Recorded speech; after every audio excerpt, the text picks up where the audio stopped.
Hi, my name is Matthew Diesner, Director of Business Development for Boonton and Noisecom. The demonstration today is going to highlight how we use Boonton Electronics peak power sensors, the RTP5006, and Noisecom noise sources for over-the-air measurements. Noisecom has been providing noise sources from 700 MHz to 110 GHz, which is ideal for today's evolving 5G and millimeter wave development of MIMO chipsets.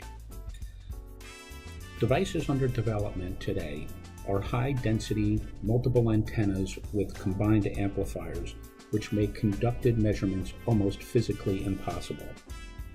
Noise sources can be used for calibration of various parts of the over-the-air testing system. We can use the noise sources for path loss of the cables, antenna performance, and calibration of the various measurement equipment such as VNAs, spectrum analyzers, and power meters. In today's demonstration, I have a demo aid which has got a center frequency of 2.5 GHz and at 40 MHz additive white Gaussian noise source, which puts out a crest factor of approximately 10 dB. Inside this device is also a 14 dB amplifier. We're feeding this signal into an RF isolation chamber that contains two Vivaldi antennas. The one antenna is hooked to the output of my demo aid.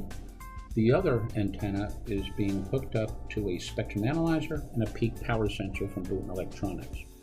As we can see on the display of my computer, I have the spectrum analyzer display with an average power, and I also have the Boonton power analyzer giving me average power readings.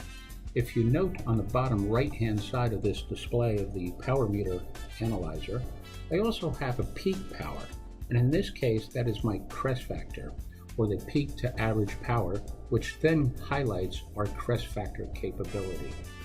What I'm going to do is increase the amplitude into the amplifier in 1 dB steps.